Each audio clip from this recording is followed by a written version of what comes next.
Tonight, we are going to take a journey. It is a journey that does not require you to move, or to pack a bag, or to step out into the rain. In fact, it is a journey best taken while lying perfectly still. We are going to follow a single green leaf. A leaf that grew on a wild bush on a misty mountain thousands of years ago, and how that leaf traveled across empires, across oceans, and across centuries, to end up in a porcelain cup, steaming quietly on a table beside you. This is the history of tea. It is a story of silence. It is a story of patience. It is the story of how the entire world decided to stop, just for a moment, to boil water and inhale the scent of nature. So, pull the covers up. Listen to the rain falling against the roof. Let the sound wash over you. Let us go back to the beginning, to the mist. Chapter 1. The Mist and the Mountain. We begin our story in a time before maps were drawn. We begin in the ancient forests of the Yunnan province in China, nearly 5,000 years ago. Picture the landscape in your mind. It is not a landscape of sharp edges or harsh lines. It is a landscape of softness. The mountains here are old. They have been worn down by the wind and the rain into rolling, gentle shapes, like the backs of sleeping giants, covered in a blanket of deep emerald green moss. The air in Yunnan is thick. It holds the water. Clouds do not float high above these mountains. They drift through them. They tangle in the branches of the trees. They settle in the valleys. If you were standing there, you would feel the mist on your face, cool and refreshing. The only sound is the dripping of water from the broad leaves of the tropical plants, tapping a rhythm onto the forest floor. It is the year 2737 BC. A caravan is moving slowly through a mountain pass. It is a small procession, traveling with quiet dignity. At the center of the caravan is a man of great importance, yet he is dressed simply. This is the Emperor Shennong. Shennong is a legendary figure, known to his people as the divine farmer. He is not a warrior emperor. He does not seek to conquer lands or build fortresses of stone. His kingdom is the kingdom of the earth. He is a man of science, a man of herbs, a man who believes that the soil holds the secret to life. He spends his days cataloging the plants, tasting the roots, and studying the veins of leaves, searching for cures, searching for knowledge. The caravan comes to a halt in a small clearing. The sun is beginning to set behind the wall of mist, turning the gray clouds into a soft, diffused purple. The air is cooling down. It is time to rest. The servants move with practiced efficiency. They do not shout. They set up the tents of silk and canvas. They lay down the woven mats. And most importantly, they build the fire. The Emperor Shennong has a strict rule, a rule born of his scientific mind. All water must be boiled before it is drunk. He knows that heat purifies. He knows that the fire cleanses. And so, a bronze cauldron is placed over the crackling wood. The water is fetched from a nearby mountain stream, clear, cold, running over smooth river stones. It is poured into the cauldron. Watch the water. At first, it is still. The surface is like a mirror, reflecting the darkening sky and the branches of the trees overhead. Then, as the heat from the wood transfers through the bronze, the water begins to move. Small bubbles appear at the bottom. Steam begins to rise, twisting and turning in the cool evening air, joining the mist of the mountain. Overhanging the fire is an old tree. It is a wild camellia tree. Its bark is rough and dark. Its branches are twisted, reaching out as if to warm themselves by the fire. The tree is full of leaves, dark, glossy, waxy leaves that shine even in the low light. But not all the leaves are green. Some have dried in the sun. Some have turned a rich, brittle brown. A breeze picks up. It flows down from the mountain peak, rustling the canopy of the forest. The wind shakes the branches of the wild camellia tree. It happens slowly. One single leaf, dried and brown, detaches from the branch. It flutters down. It catches the updraft of the heat from the fire. It dances in the air for a moment, suspended, weightless. And then, silently, it lands in the boiling water. Shennong is sitting nearby, reading a scroll. He watches the leaf fall. He does not order a servant to remove it. He is curious. He watches. The water continues to boil, but it is no longer clear. As the boiling water seeps into the veins of the dry leaf, a transformation begins. The essence of the tree is released. The water turns a pale yellow. Then, as the minutes pass, it deepens into a golden amber. A scent rises from the cauldron. It is not the smell of plain water. It is a complex aroma. It smells of the forest floor. It smells of dried wood. It smells of flowers and rain and earth. It drifts toward the emperor. He sets down his scroll. He approaches the cauldron. The steam warms his face. He takes a ladle, dips it into the amber liquid, and pours a small amount into a cup. He waits for it to cool. He brings the cup to his lips. He takes the first sip of tea in human history. Shennong later wrote that the liquid felt as if it were investigating every part of his body. It was warm, spreading a gentle heat through his chest. It was bitter at first, but the bitterness gave way to a lingering sweetness. It made his mouth feel clean. It made his mind feel clear. The fatigue of the day's travel seemed to evaporate, replaced by a calm, steady alertness. He named it Cha. He did not know then that he had discovered the second most consumed beverage in the history of the world, second only to water itself. He only knew that the forest had given him a gift. As the emperor slept that night in his tent, surrounded by the silent, breathing forest, the secrets of the tea leaf remained safe in the mountains. But they would not stay there forever. Centuries dissolve like sugar in hot water. We move forward in time now. We leave the legend of the emperor and move to the reality of the monks. For hundreds of years, tea remained a secret of the Yunnan region. It was used as a medicine. It was a paste, a soup, a bitter remedy for those who were sick. But as the practice of Buddhism traveled across the Himalayas and settled in the heart of China, the tea leaf found a new purpose. Imagine a temple during the Tang Dynasty. The temple is built high up on a cliff face, separated from the world below by clouds. The architecture is elegant and simple. Wooden beams, curved roofs that mimic the slope of the mountain, open walls that let the wind pass through. Inside the temple, it is quiet. The floor is polished wood. There are no distractions. There are no decorations. There is only space. The monks here have a single goal: to wake up, to be fully present, to sit in meditation for hours, clearing the mind of all thoughts, all worries, all desires. But the body is weak. The eyelids grow heavy. Sleep pulls at the mind. The long hours of sitting in the lotus position are difficult. And so, the monks turned to tea. They found that this golden liquid, brewed from the leaves of the Camellia sinensis, was the perfect companion for the spiritual life. It was not like wine, which clouded the mind and made the spirit heavy.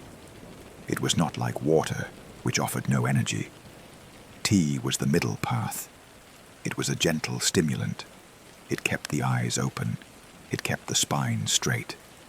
It allowed the monk to sit in the stillness of the night, watching the moon rise, without drifting away. Tea became a ritual. It was no longer just a drink. It was a bridge between the physical world and the spiritual world.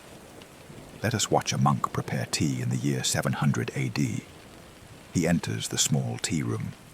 He wears a robe of rough saffron cloth. He moves with incredible slowness. Every movement is deliberate. He does not rush to the fire.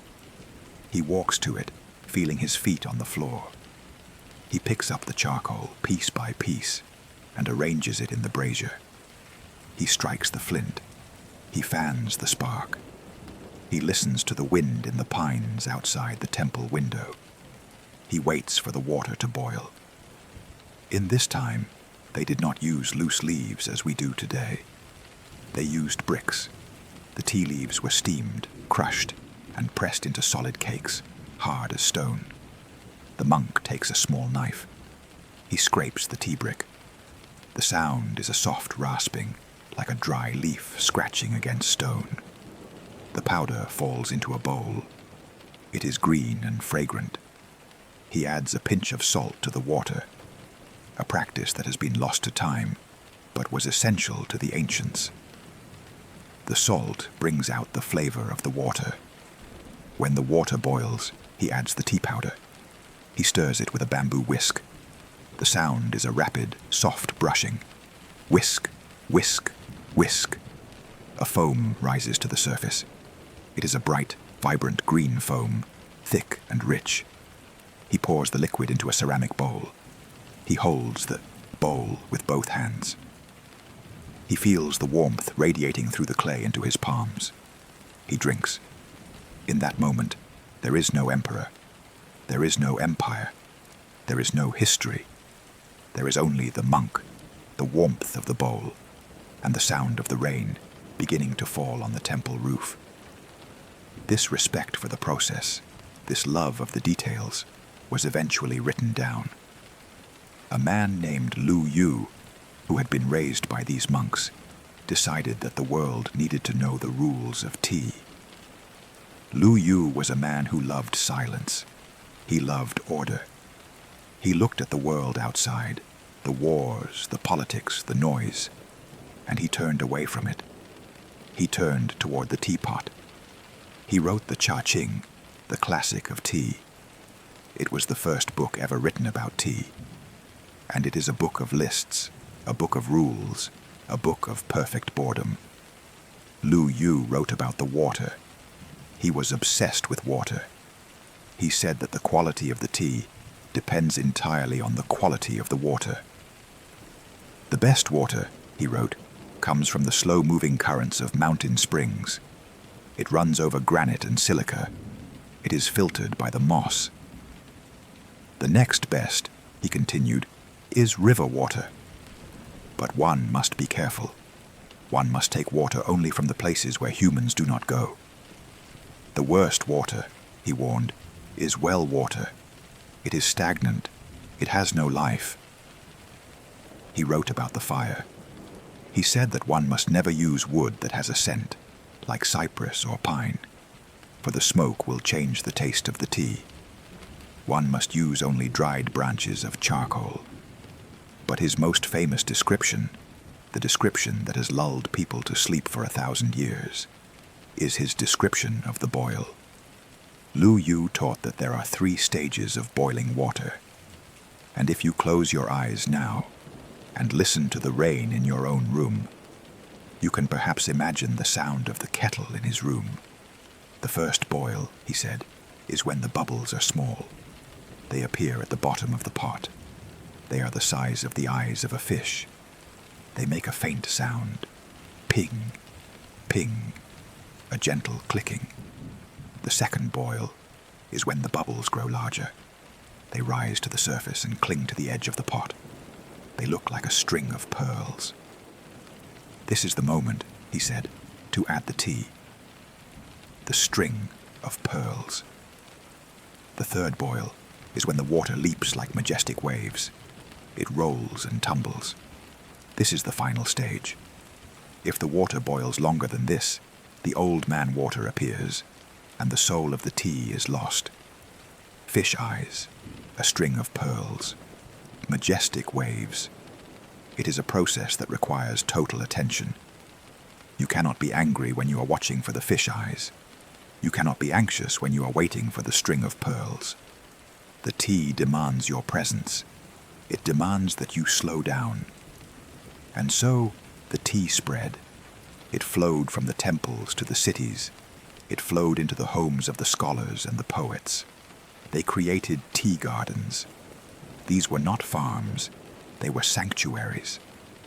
They planted the tea bushes in rows, curving around the hillsides like green ribbons.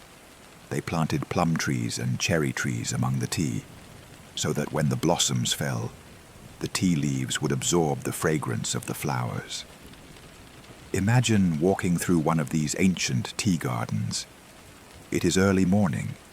The sun has not yet risen over the peaks. The world is blue and grey. The air is cold. You are walking between the rows of tea bushes. They are waist-high. The leaves are covered in dew. As you brush past them, the water soaks into your clothes. The smell is overwhelming, green, fresh, alive. Workers are moving silently through the mist. They are plucking the leaves. But they do not grab handfuls. They pluck only the newest, smallest growth, the bud and the first two leaves. This is the flush. This is the prize. It is a monotonous, rhythmic work. Pluck, basket, pluck, basket, pluck, basket. There is no machinery. There is no engine noise. Just the soft snap of the stem and the rustle of the leaves falling into the woven bamboo baskets strapped to their backs.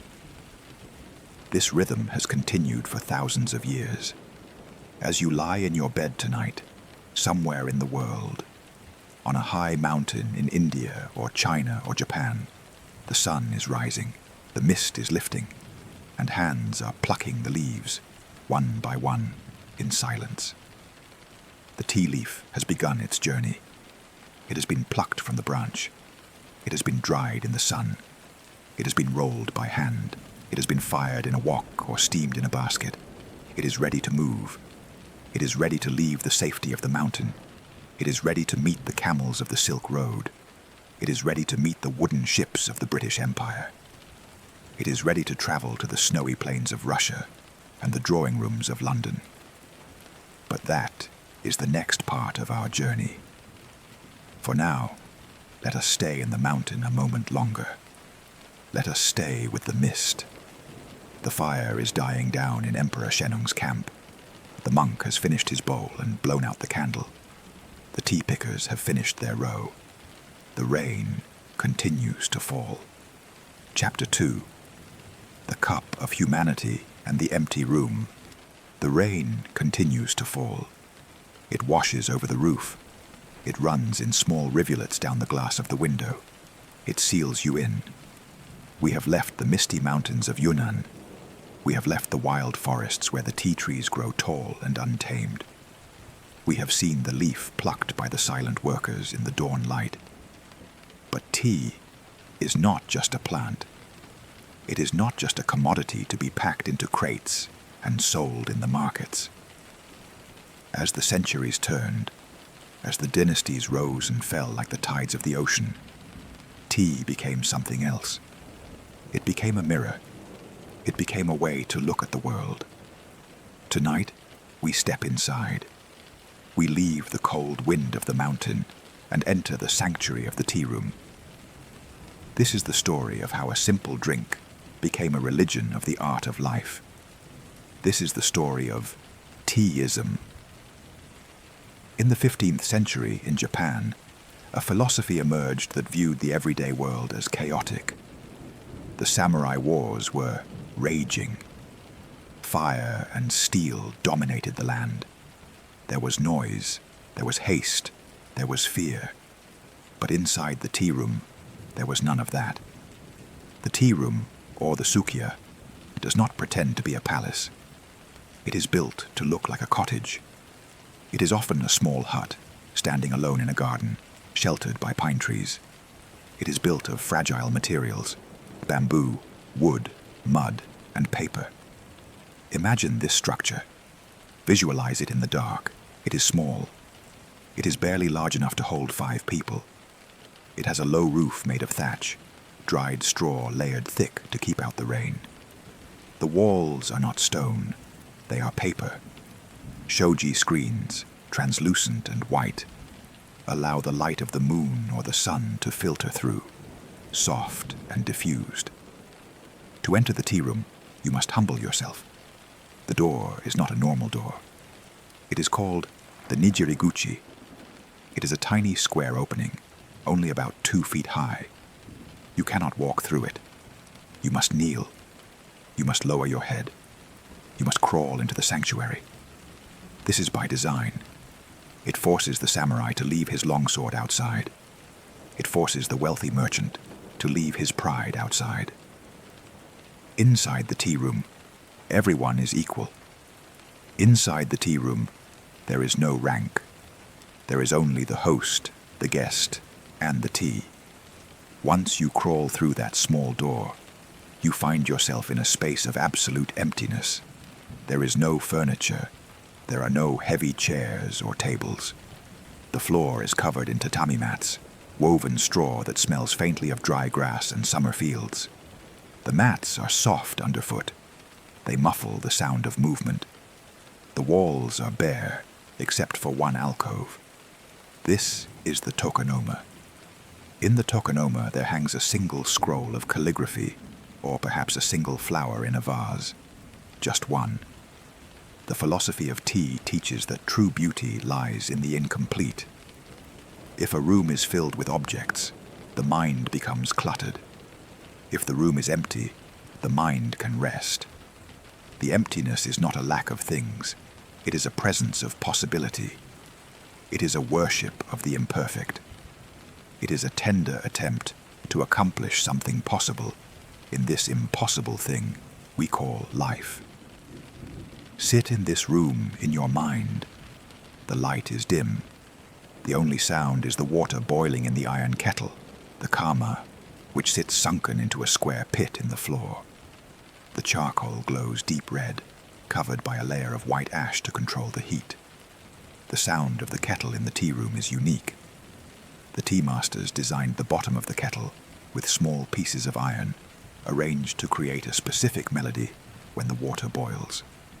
They say it sounds like the wind in the pine trees, or the sound of waves crashing on a distant shore. It is a melody of wind and water, captured in iron. Listen to it. The steam rises. The white paper walls glow.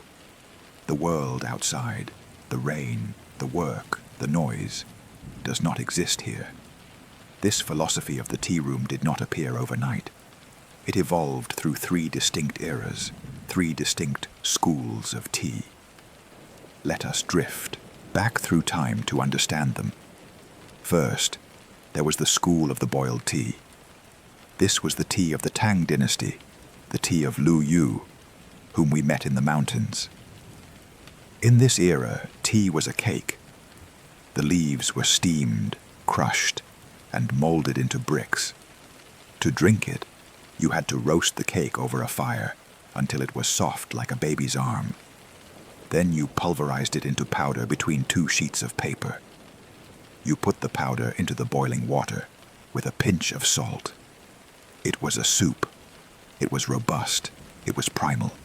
It was the tea of the earth. Then time moved forward to the Song Dynasty. This was the school of the whipped tea. Here, the tea became more refined. The salt was removed. The leaves were ground into a fine, bright green dust, what we now call matcha. The tea master would take a heavy bamboo whisk, cut from a single piece of bamboo. The tines curled and split with razor precision. He would whip the tea in a bowl. Whisk, whisk, whisk. The goal was to create a perfect froth, a foam that mirrored the snow on the mountains. This was the era of the Zen monks. They drank the tea from heavy, rough bowls. They did not want delicate porcelain. They wanted bowls that felt like stone, bowls that had the texture of the earth. They would stare into the green foam and see the universe. They had a saying, "One encounter, one chance." This means that this specific moment, this specific gathering, this specific bowl of tea, this specific rain falling outside, will never happen again in exactly the same way. The universe is changing every second. Therefore, we must be awake to this moment. We must appreciate this sip, for it is the only sip we will ever truly have. Finally, we arrive at the school of the steeped tea. This is the tea of the Ming Dynasty and the tea of the modern world. The brick was forgotten. The powder was forgotten. Now, we use the loose leaf. We let the leaf dance in the water. We allow the leaf to unfurl, to open up, to release its memory of the sun and the rain. It is less ritualistic, perhaps, but it is just as poetic. It is a conversation between the water and the leaf. But let us return to the tea room. Let us return to the silence. The host is preparing the bowl for you. Watch his hands. He takes a piece of silk cloth, the fukusa. It is purple or orange. He folds it, corner to corner, edge to edge. He wipes the tea caddy. He wipes the bamboo scoop. The movements are not practical. They are not designed to be fast. They are a dance. They are designed to focus the mind. He scoops the green powder. 1 scoop, 2 scoops. A small green mountain in the bottom of the black bowl. He takes the ladle, the hishaku, made of bamboo. He dips it into the iron kettle. The water flows into the bowl. Steam rises. He whisks. The sound is hypnotic, fast, but rhythmic. The scent of cut grass and seaweed fills the small space. He hands the bowl to you. You take it with your right hand. You place it on your left palm. You turn the bowl clockwise, twice. This is to show respect. You do not drink from the front of the bowl. You turn it to drink from the side, preserving the most beautiful part of the glaze for the eyes, not the lips. You drink. The tea is thick, rich, and warm. It is bitter, but underneath the bitterness is a deep, savory sweetness. It coats the throat. It warms the stomach. You wipe the rim of the bowl with your fingers. You hand it back. And then you sit. There is nothing to do. There is nothing to say. You simply listen to the wind in the pines, bubbling in the iron kettle. This state of mind is called wake seijaku. Wa means harmony. The harmony between the guest and the host. The harmony between the tea room and the season outside. If it is winter, the room feels cozy and warm. If it is summer, the room feels cool and airy. Kei means respect. Respect for the objects. The tea master handles the bamboo scoop as if it were a jewel. He handles the water ladle as if it were made of gold. When we treat objects with respect, we treat the world with respect. Sei means purity. Not just cleanliness, but spiritual purity. Leaving the dust of the world outside the crawl door. Jaku means tranquility. The peace that comes when the other 3 are achieved. The tea masters tell a story about the son of the great tea master Rikyu. Rikyu asked his son to clean the garden path, leading to the tea room. The son worked all afternoon. He raked the gravel until it was perfectly smooth. He swept away every single dead leaf. He picked up every twig. He washed the moss with water until it shone deep green. He came to his father and said, "It is finished. It is perfect." Rikyu walked out. He looked at the path. It was immaculate. It was sterile. He shook his head. "No," he said. "This is not the way." Rikyu walked over to a maple tree that overhung the path. He reached up and shook a branch. 3 or 4 crimson autumn leaves drifted down and landed on the perfectly raked gravel. "There," Rikyu said. "Now it is perfect." This is the heart of the tea philosophy. It is not about perfect cleanliness. It is about the balance between the order of man and the chaos of nature. It is the single red leaf on the white sand. It is the realization that we are just visitors here. We are like the foam on the tea, here for a moment, bright and bubbling, and then gone. And this thought, strangely, is not sad. It is comforting.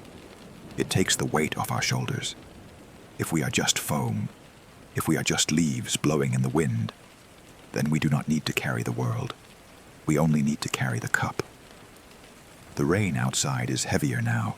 The storm is passing over. The roof of the tea hut is thick thatch, so the sound is dull and heavy.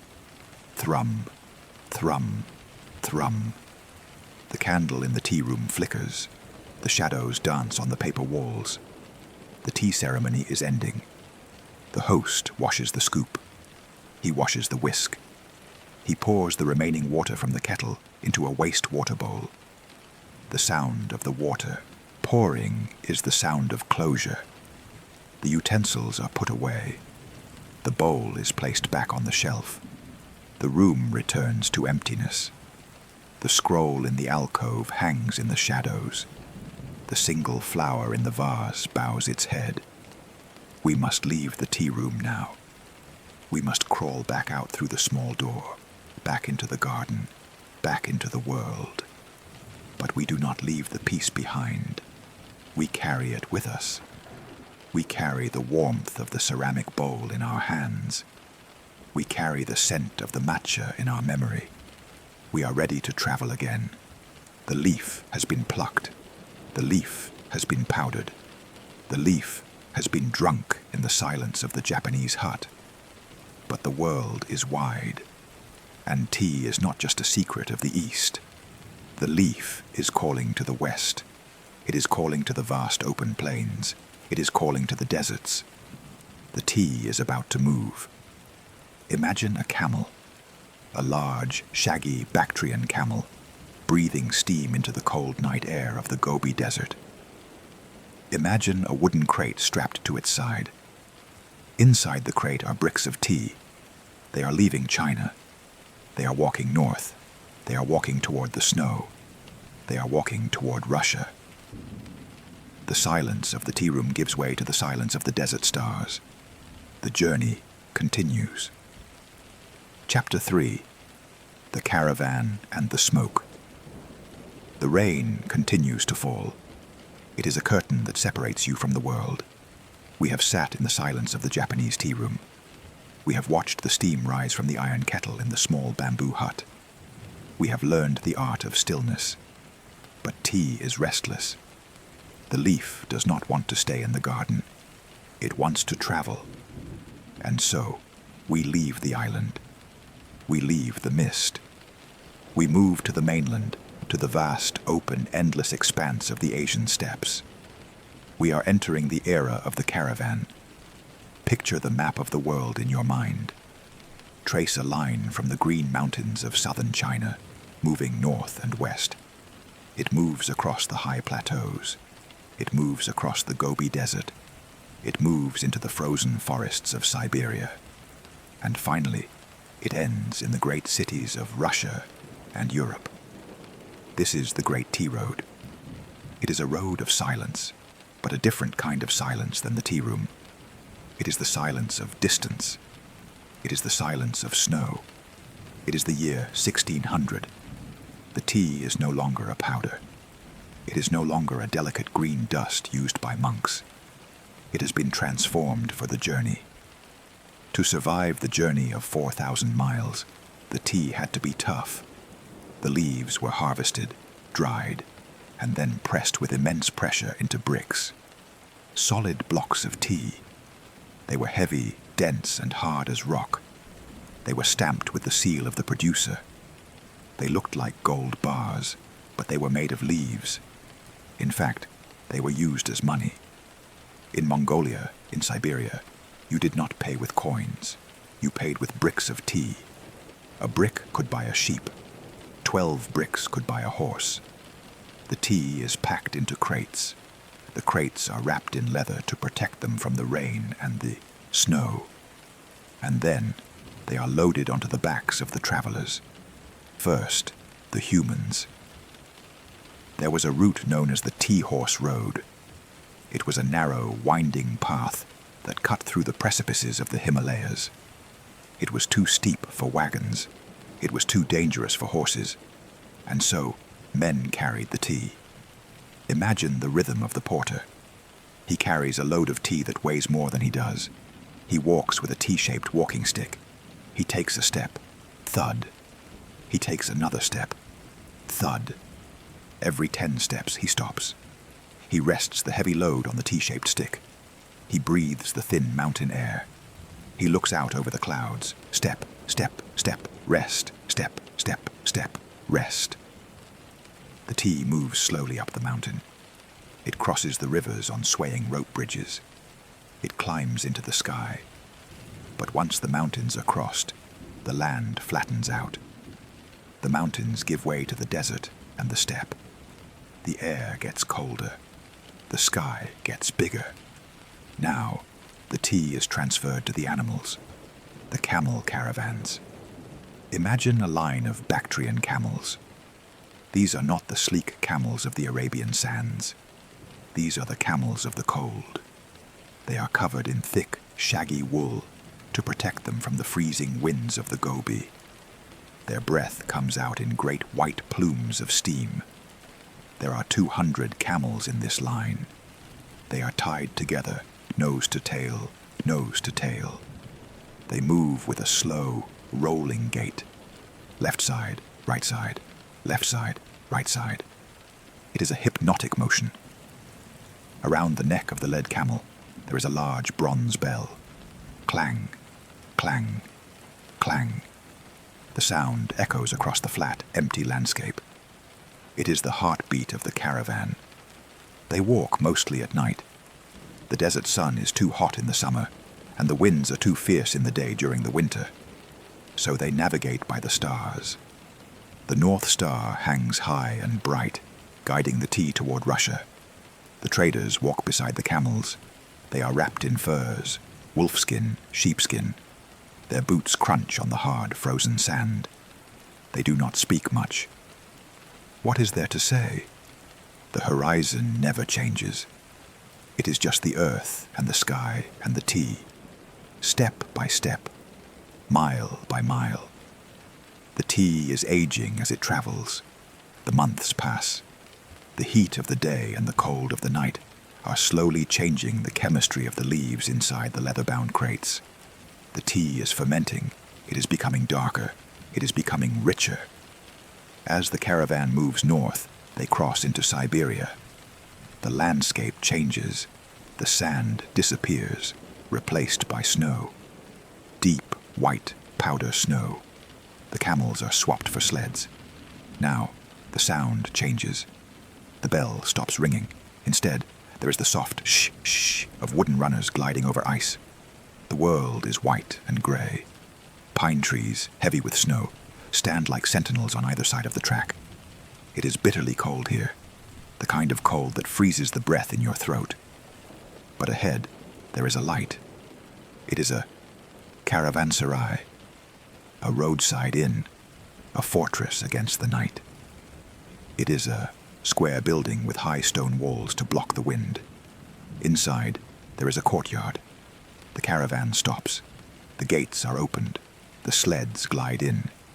The atmosphere changes instantly.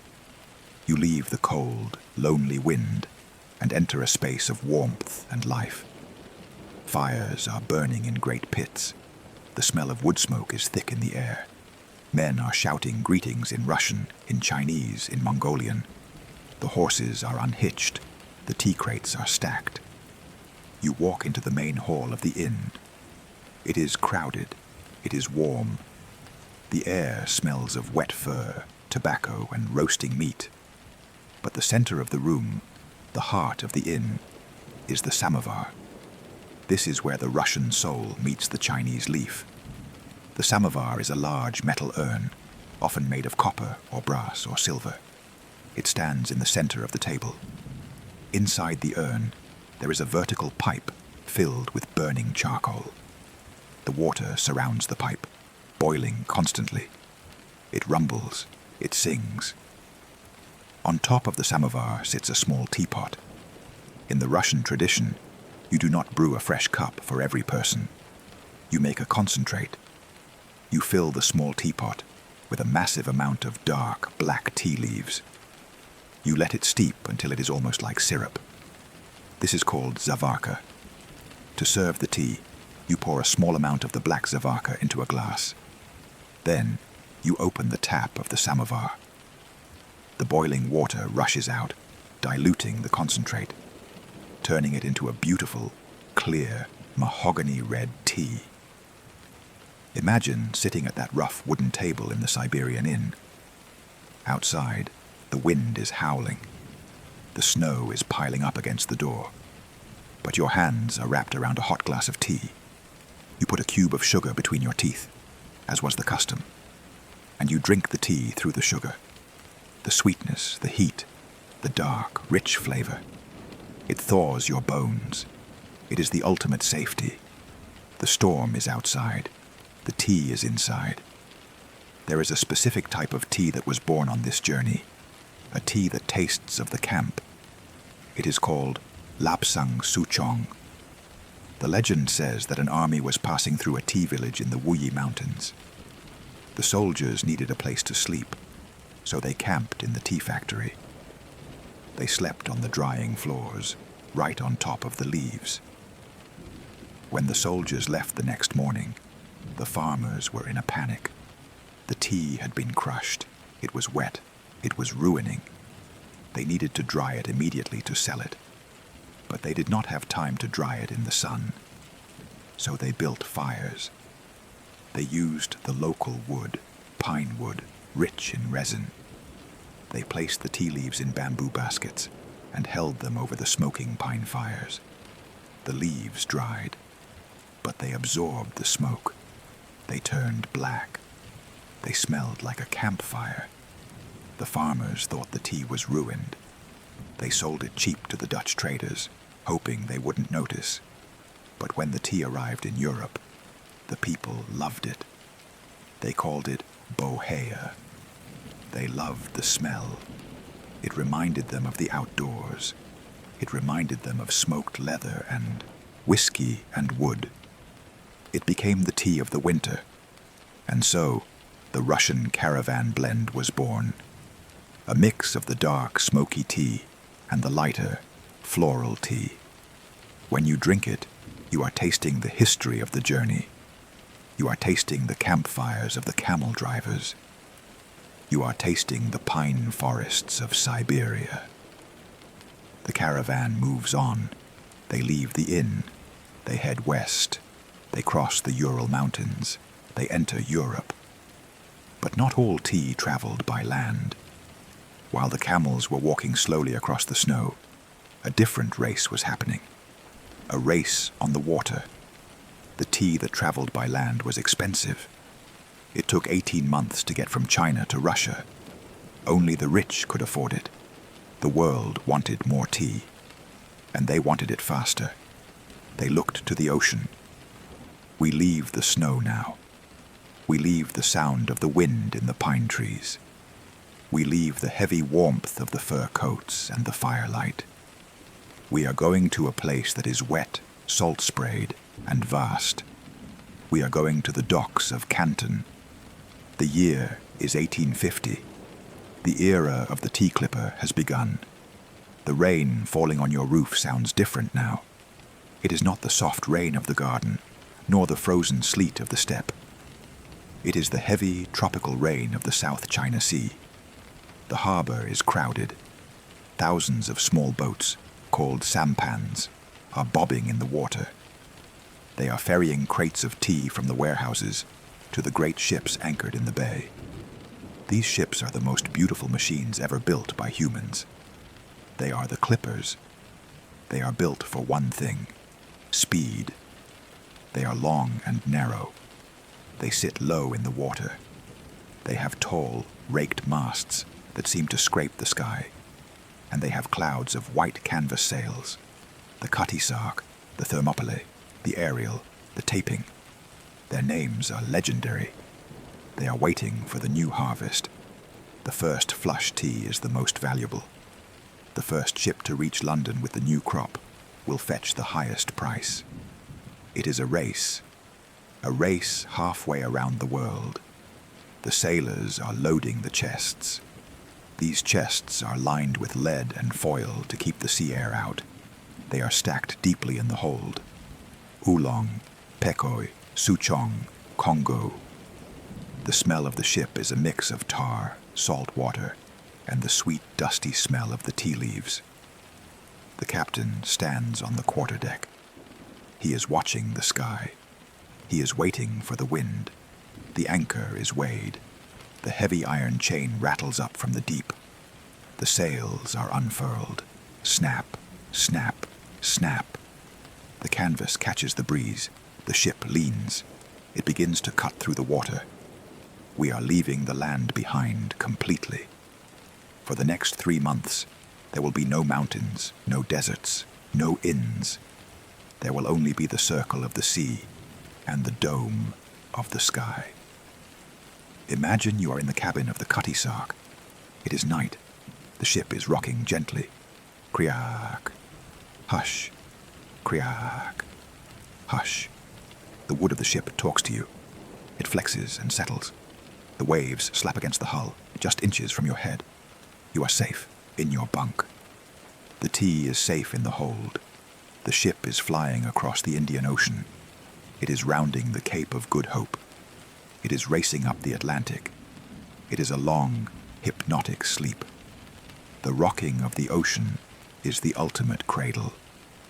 Up on the deck, the stars are wheeling overhead. The Southern Cross, Orion, the Big Dipper. The sailors keep watch. They drink their tea strong and dark, mixed with rum to keep out the cold damp of the ocean night. They are bringing the leaf to the west. They are bringing the comfort to the rainy island of England. But that is a story for the arrival. That is a story for the porcelain cups and the silver spoons. For now, stay on the ocean. Stay in the rocking ship. Feel the rhythm of the waves, up and down, up and down. The caravan has finished its walk. The ship is in the deep water. The tea is sleeping in the dark, and you are sleeping with it. Chapter 4. The River and the Warehouse. The ocean is behind us. The salt spray has dried. The infinite horizon of the Atlantic has narrowed. The ship, the Cutty Sark, has stopped its wild race. The sails, those great clouds of white canvas, have been furled. They are tied tight against the yards. The wood of the ship has stopped groaning. It settles now into the heavy, still water of the river. We have arrived in London. It is the late 19th century. It is night, or perhaps it is early morning. In London, in the fog, it is hard to tell the difference. The rain here is not the clean, tropical rain of the East. It is a fine, persistent drizzle.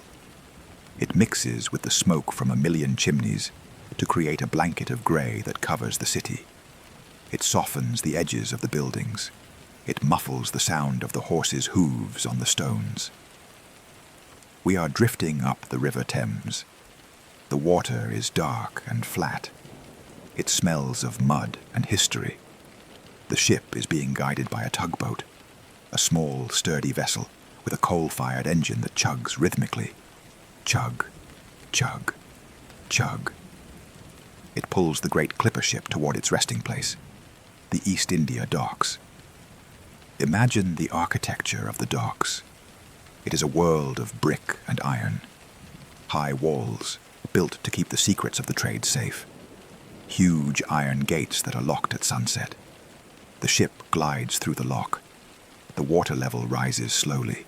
The ropes are thrown. They are heavy, wet hemp ropes, thick as a man's arm. They land on the stone quay with a heavy thud. The sailors pull them tight. The wood creaks one last time. The ship is fast. The journey is over. The tea has arrived. Now begins the slow, methodical process of unloading. It is a process of weight and counting. It is a process of lists. Imagine the warehouse. It is a cathedral of commerce. It is 5 stories high, built of dark red brick. The windows are small and barred with iron. Inside, the air is cool and dry. It smells of dust, of old wood, and of spices, pepper, cinnamon, nutmeg, and above all, tea. Thousands of chests are stored here. They are stacked from the floor to the ceiling. They create narrow canyons, long, dark corridors of wood. Let us walk down one of these corridors. It is silent here. The noise of the city is blocked out by the thick brick walls. The only light comes from the lantern in your hand. The beam of light plays across the sides of the tea chests. These chests are not just boxes. They are works of art. They are made of plywood, lined with lead and aluminum foil to keep the tea fresh, to keep the damp London fog from touching the dry leaves. On the side of each chest there are markings, stenciled letters in black ink, mysterious codes that tell the history of the leaf inside. Let us read the chests. Let us read the inventory of the world. Lot 402. Garden, Fuchao. Grade, superfine. Weight, 80 pounds. Lot 403. Garden, Darjeeling. Estate, Makaibari. Harvest, second flush. The names of the teas are like a spell. They are words that have lost their original Chinese meaning to the British ear, becoming simply sounds of comfort. Sounds of the pantry. Let us list them. Listen to the rhythm of the names. Bohea. This was the tea of the past, the tea of the working man. The leaves were large and coarse. They were harvested late in the season, when the tea bush had grown wild and strong. When you brewed bohea, it was dark, almost black. It tasted of the earth. It was the tea that filled the pots of the factories and the mines. Konggu, the labor tea. In Chinese, Kung Fu tea, tea that required effort labor to make. It was the standard black tea of the Victorian era. It was reliable. It was steady. It was the base of every English breakfast blend. Souchong, the smoked tea. The tea we smelled in the Siberian inn. The leaves were plucked from the bottom of the bush, where they were largest. They were smoked over pine needles. In the warehouse, you can smell the souchong crates before you see them. They smell of winter. Peko. The name comes from the Chinese word for white hair, referring to the tiny white down that covers the youngest, newest tea buds. Peko is the tea of the spring. It is delicate. It is floral. When the chests of Pico are opened, they release a scent like orchids. Flowery orange Pico, a name of royalty. The orange does not refer to the fruit, but to the House of Orange-Nassau, the Dutch royal family who first popularized the tea. It is a leaf that is whole, twisted, and perfect. Hyson, the flourishing spring. This is a green tea. The leaves are twisted into long, thin shapes that look like pine needles. In the 18th century, Hyson was the most prized tea in the world. It was the tea of the American colonies. It was the tea thrown into the harbor in Boston. But here, in the London warehouse, it sits quietly, waiting for a teapot. Gunpowder, a green tea from the Zhejiang province. The leaves are not twisted, they are rolled. Each individual leaf is rolled into a tight, small, round pellet. They look like lead shot. They look like gunpowder. But when you drop them into hot water, they explode, not with fire, but with life. They unfurl, they expand. A single tiny pellet becomes a full, broad leaf. Oolong, the black dragon. It is the tea that is halfway between green and black. The leaves are dark and twisted, like a dragon in flight. It is the tea of complexity.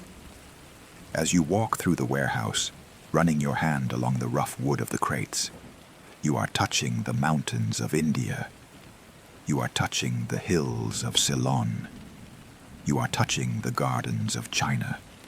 The warehouse is a library, but instead of books, it holds liquid memories.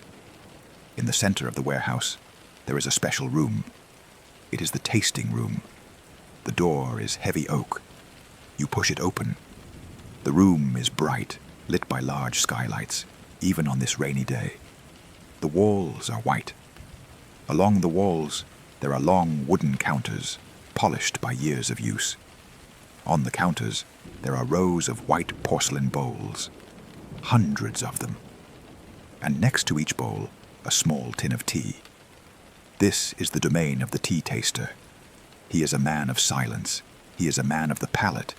He wears a white apron. He moves down the line of bowls. He weighs a specific amount of leaf, exactly the weight of a sixpence coin, and places it in the cup. He pours the boiling water. He watches. He watches the agony of the leaves. That is the technical term, the agony. It describes the way the dry, twisted leaves untwist and writhe in the hot water as they rehydrate. It is a slow dance of expanding shapes. He waits exactly 5 minutes. He uses a sand glass. The sand runs through. Time is measured in grains. Then he drains the liquid. He tips the wet leaves onto the lid of the cup. He inspects the color. Is it coppery? Is it bright? Is it dull?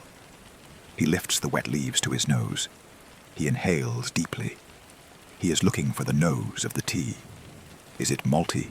Is it fruity? Is it burnt? And then he tastes. He takes a spoon. He slurps the tea loudly. This sprays the liquid over the back of his tongue, where the taste buds are most sensitive. He holds it for a second, and then he spits it into a large brass spittoon. Move, slurp, spit, note, move, slurp, spit, note. He does not swallow. If he swallowed, he would consume too much caffeine. His hands would shake.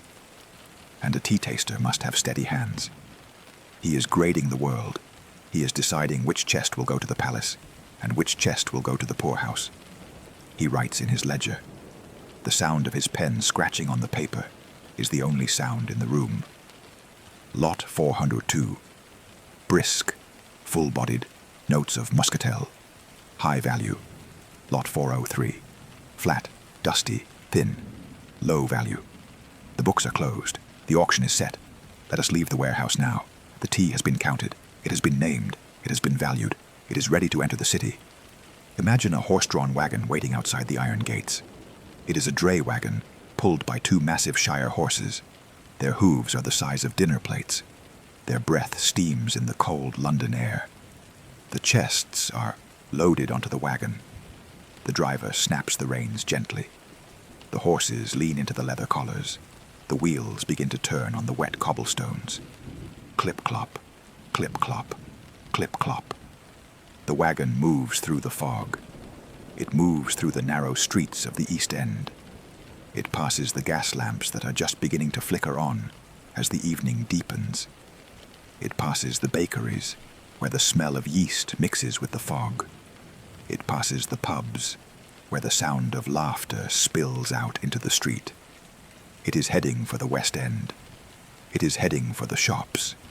It is heading for a specific shop, a grocer's shop on Piccadilly. The shop is warm. It has large glass windows. Inside, there are mahogany counters and brass scales. Behind the counter, there are rows of large canisters, painted in red and gold and black. The wagon stops. The chest is carried in. The shopkeeper pries open the lid with a crowbar. Creak. Snap. The lead lining is cut. The scent fills the shop. The tea is scooped into the canister. It is safe now. It is ready for you. But before we brew it, before we drink it, we must understand the time in which we are living. This is the Victorian era. It is an era of rules. It is an era where everything has a place, and everything must be in its place. In a world that was changing rapidly, with steam engines and factories and telegrams, the people of the Victorian era craved order. They craved a moment of peace in the middle of the day. They invented afternoon tea. It was not just a drink. It was a pause button. It is said that the Duchess of Bedford invented it. She found that she had a sinking feeling in the late afternoon. The gap between lunch and dinner was too long. She asked for a tray of tea and bread and butter to be brought to her room at 4 o'clock. She found it so comforting, so restorative, that she began to invite her friends. And soon, the entire nation followed. At 4 o'clock, the factories did not stop, but the homes did. The silver trays were brought out. The kettles were put on the boil. It is a beautiful thought, isn't it? That millions of people, all at the exact same time, decided to perform the same quiet ritual. A collective deep breath. Let us prepare for that ritual. We are in a Victorian home now. The rain is beating harder against the window. The wind is rattling the pane, but the heavy velvet curtains are drawn tight. You are sitting in a wingback chair. The fire is lit. The coal glows red and orange. It shifts and settles in the grate. Click. Hiss. The room is filled with objects. This is not the empty Japanese tea room. This is the cluttered, cozy English parlor. There are doilies on the tables. There are heavy rugs on the floor. There are paintings of landscapes in gold frames. There are ticking clocks. It is a space of enclosure, a space of protection. The door opens. The maid enters. She carries a large silver tray. Set the scene in your mind. Look at the objects on the tray. There is the teapot. It is silver, polished until it acts like a mirror, reflecting the firelight. It is stout and round. It has a heavy handle that stays cool to the touch. There is the milk jug, filled with cold, fresh milk. There is the sugar bowl, filled with lumps of white sugar, and a pair of silver tongs. There is the slop bowl, a bowl used to pour out the dregs of the cold tea before pouring a fresh cup. And there is the plate of food. Not a heavy meal, just tastings. Thin slices of bread and butter. The crusts have been cut off. The bread is white and soft as a cloud. The butter is yellow and salted. Cucumber sandwiches cut into small triangles. Scones, still warm from the oven, wrapped in a linen napkin. Clotted cream, strawberry preserve. A Victoria sponge cake, dusted with white sugar. It is a feast of small things. The maid sets the tray down on the low table. The sound of silver touching wood. Clink. She leaves. You are alone. The kettle is on the trivet by the fire. It begins to sing. A low whistle that rises in pitch. You are the master of the ritual now. You reach for the tea caddy. It is a wooden box inlaid with mother of pearl. You open it. Inside, there are 2 compartments. One for black tea, one for green tea. And in the middle, a glass mixing bowl. You take the silver caddy spoon. It is shaped like a shell. You measure the leaf. 1 spoonful for each person, and 1 for the pot. That is the rule. You place the dry leaves into the silver pot. You lift the heavy kettle. The water is boiling. The steam rushes out. You pour. The sound of the water hitting the silver bottom of the pot. A deep, hollow sound, rising as the pot fills. You close the lid. Now, you must wait. You must let it steep. 5 minutes, the books say. Not a moment less. So you sit back in the chair. You watch the fire. You listen to the rain. 1 minute. 2 minutes. 3 minutes. The tea is opening. The dry, curled leaves from the warehouse. The leaves that traveled on the camel. The leaves that sailed on the Cutty Sark are waking up. They are releasing the sun of India and the mist of China into the water. 4 minutes, 5 minutes. It is time. You reach for the milk jug. In England, the question is always, milk first or milk after. If you have fine porcelain, thin as an eggshell, you pour the milk first to protect the china from the heat of the tea. If you have strong pottery, you pour the milk after. Let us pour the milk first. A cloud of white at the bottom of the cup. Then, you lift the heavy silver pot. You tilt it. The amber liquid flows out. It swirls with the milk, turning a creamy warm beige. You add 1 lump of sugar. Plop. You stir. The spoon chimes against the side of the cup. Ting. Ting. Ting. You lift the cup. The steam bathes your face. It smells of home. You take a sip. It is hot. It is sweet. It is milky. It is the taste of safety. The journey of the leaf is complete. It has gone from the wild tree to the silver pot. It has gone from the edge of the world to the center of your hand. The storm outside does not matter. The fog on the river does not matter. The lists in the warehouse do not matter. There is only this chair, this fire, this cup. Drink slowly. The warmth spreads through you. Your shoulders drop. Your hands unclench. The clock on the mantel ticks. Tick, tock, tick, tock. It is the heartbeat of the house. We have arrived at the destination. But the history of tea has one more layer. It is not just about the drink. It is about the objects, the porcelain, the bone china, the clay. The cup you are holding has its own story, a story of earth and fire. Let us look at the cup. Chapter 5. The White Gold and the Kiln. The rain beats against the glass. The fire settles into a soft glow. You are holding the cup. It is warm in your hands. The heat of the tea radiates through the material, warming your palms, warming your fingers. But look at the object itself. Look at the vessel that holds the liquid. It is white. It is smooth as glass. Yet it feels softer than glass. It is translucent.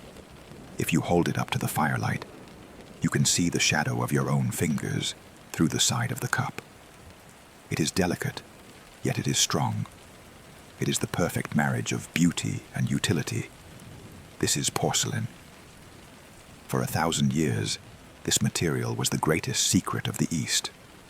In Europe, kings and queens drank from heavy pewter mugs, from rough pottery that scratched the lip, or from wood that absorbed the flavor of the ale. They did not understand how the Chinese created this miracle material. They called it white gold. They believed it was magic. Some said it was made from crushed seashells. Others said it was made from eggshells that had been buried in the ground for 100 years. They believed that if you poured poison into a porcelain cup, the cup would shatter instantly to warn the drinker. But the truth is not magic. The truth is geology. The truth is earth. Let us leave the Victorian drawing room for a moment. Let us travel back to the source of the cup. We return to China, but not to the tea mountains of Yunnan.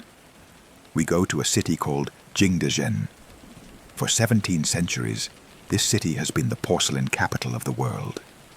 Even today, if you walk the streets of Jingdezhen, the ground is paved with shards of ancient pottery. The city is built on broken plates and cups. Imagine the landscape around the city. It is dominated by a mountain called Gaoling. The mountain is strange. It is not covered in dark soil. It is rich in a specific type of white clay. A clay that is pure, fine, and free of iron. We call this clay kaolin. It is the skeleton of the cup. But the skeleton needs flesh. There is another stone in the mountains called patunce, the China stone. It is a hard rock, full of mica and quartz. Imagine the sound of the river that flows through the valley. Along the banks of the river, there are great water wheels. Creak, splash, creak, splash. These wheels power massive wooden hammers. Thud, thud, thud. Day and night, for hundreds of years, these hammers have been crushing the patunce stone, pounding it into a fine white powder. The powder washes into the river, settling as a white silt. The potters mix the kaolin clay and the patunce stone. They mix it with water. They tread on it with their bare feet to remove the air bubbles. It becomes a paste. smooth, white, and plastic. Now, we enter the workshop. It is dim and dusty. The air smells of wet earth. Rows of silent men sit at wooden benches. In front of them is the wheel. The potter kicks the heavy stone flywheel with his foot. It begins to spin. Whir, whir. He throws a lump of the white clay onto the center of the wheel. Splat. He wets his hands. He leans forward. Watch the transformation. This is one of the most hypnotic sights in the human experience. He touches the clay. Under the pressure of his hands, the spinning lump begins to rise. It grows tall. It opens up. Its walls become thin. With a gentle pressure of the thumb, a bowl is born. With a slight pinch of the fingers, a rim is formed. It spins perfectly, a circle of white motion. He takes a wire and cuts the base. He lifts the cup. It is damp. It is fragile. If you squeezed it now, it would return to mud. It must be dried. It must be glazed. The glaze is a liquid glass. The cup is dipped quickly. Splash. It is coated in a dull, powdery layer. It does not look like much yet. It is waiting for the fire. The kiln is the heart of Jingdezhen. These are not small ovens. These are the dragon kilns. They are built into the side of a hill, climbing up the slope like a brick tunnel. They can be 200 feet long. They look like a sleeping dragon. The fire is lit at the bottom. Wood, pine wood, is fed into the mouth of the dragon. The heat rises. It rushes up the tunnel, passing through the stacks of thousands of cups and bowls and vases. The heat is unimaginable. 300 degrees Celsius. Inside the dark inferno of the kiln, a chemical miracle is happening. The kaolin clay stands firm. It holds the shape. But the patunsi stone melts. It turns into glass. It flows into the pores of the kaolin. It fuses everything together. The cup is no longer earth. It is no longer stone. It has become a new state of matter. It has become vitrified. When the kiln is opened days later, the dragon breathes out its last heat. The workers remove the saggers, the protective boxes, and there, gleaming in the ash, is the porcelain. It is white as snow. It rings like a bell when you flick it. It is impervious to water. It is impervious to time. For centuries, these cups traveled the Silk Road alongside the tea. They traveled on the ships. The Europeans were obsessed with them. They called it the porcelain sickness. Kings would trade entire regiments of soldiers for a set of Chinese vases. In the city of Dresden, in Germany, there was a king named Augustus the Strong. He was possessed by the sickness. He locked an alchemist named Johann Böttger in a dungeon. "You will not leave," the king told him, "until you make gold." Böttger could not make gold, but he was a man of science. He realized that the king didn't actually want yellow gold. He wanted white gold. He wanted porcelain. So Böttger spent years in the dungeon, mixing clays, firing ovens, failing, and trying again. He worked in the heat and the dust. And then, one day, in 1708, he opened his kiln, and he saw it. A small, white, translucent cup. He had discovered the secret.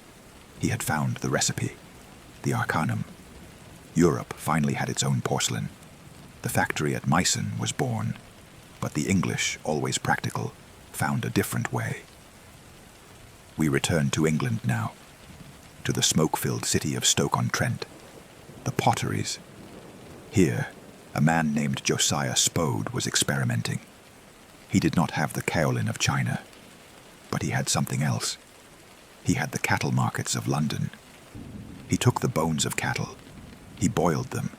He burned them until they were nothing but white ash, calcium phosphate. He ground this ash into a fine powder. He mixed it with the local clay. He fired it. The result was extraordinary. The bone ash gave the clay a strength that no other porcelain had. It allowed the walls of the cup to be made incredibly thin, yet they would not break. And the color, it was a warm, creamy white.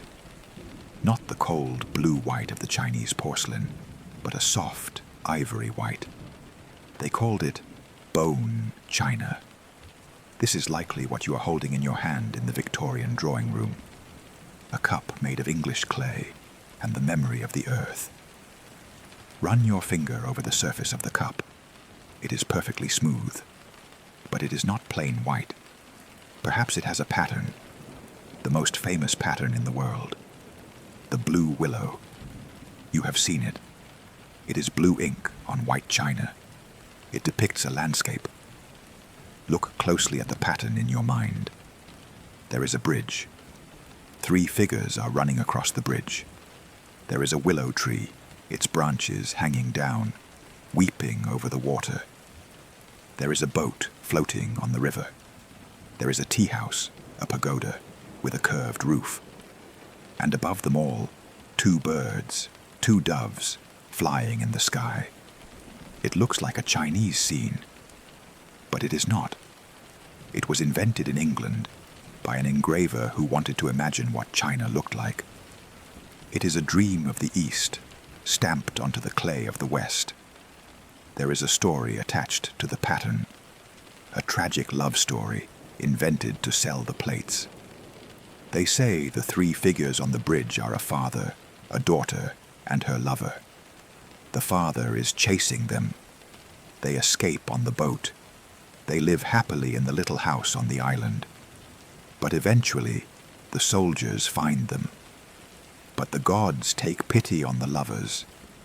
They turn them into the 2 birds, and so they fly forever, high above the bridge, high above the willow tree, always together, always free. It is a story printed in blue, a story you can cover with tea and reveal again as you drink. The cup warms the hand, the tea warms the body, the story warms the imagination. Listen to the sound of the spoon stirring the tea. Clink, clink, clink. It is a high, clear sound, a musical note. It is the sound of a civilization. The fire in the grate has burned down low. The coals are glowing with a deep, pulsing red light. The room is getting darker. The rain outside has settled into a gentle, steady rhythm. The storm has passed, leaving only the wet night. You place the cup back on the saucer.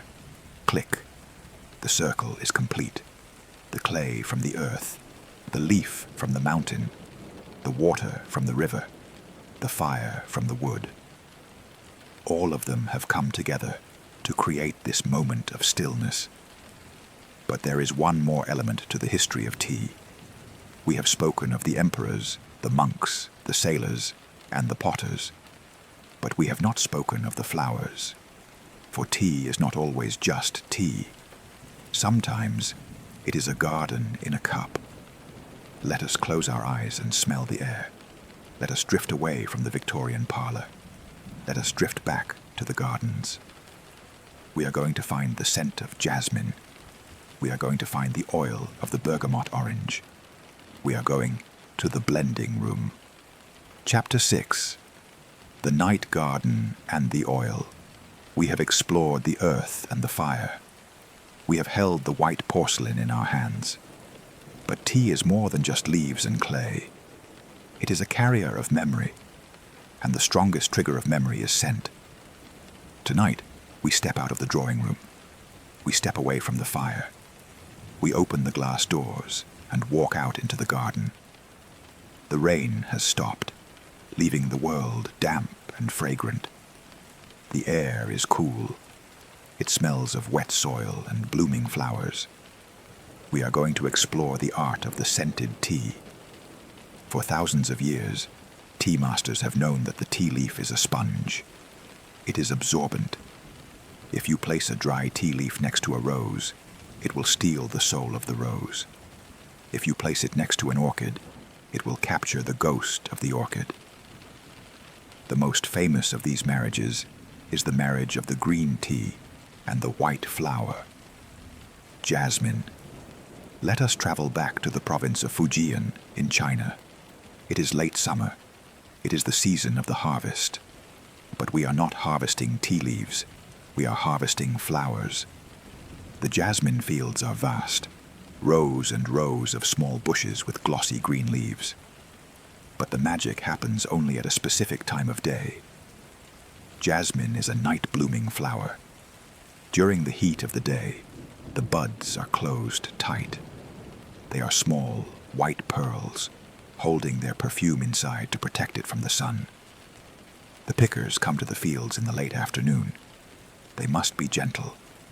They pick the buds that are ready to open, but have not yet opened. Pluck, pluck, pluck. The baskets are filled with these white pearls. They are carried to the tea factory. But unlike the noisy sorting rooms of the past, this room is quiet. It is cool. The tea leaves, high-quality green tea from the spring harvest, are waiting. They have been dried. They are thirsty for moisture. They are thirsty for scent. Now begins the waiting game. The workers lay the tea leaves out on the floor in a thin layer. Then they wait for nightfall. As the sun sets and the moon rises, the temperature drops. And in the darkness, a biological clock triggers inside the jasmine buds. Slowly, silently, millions of tiny white flowers begin to open. As they open, they release their scent. It is sweet. It is heady. It is heavy. The workers move quickly now. They take the opening flowers and spread them over the tea leaves. A layer of tea, a layer of flowers, a layer of tea, a layer of flowers. It is like making a bed. They pile it high. Then they leave it. For the next 4 hours, in the silence of the night, the tea breathes in the flowers. The dry leaves absorb the moisture and the perfume from the dying blossoms. It is a silent transfer of energy. The flower gives up its life to the leaf. By morning, the flowers are yellow and spent. Their scent is gone. They are withered. The workers gently sift the pile.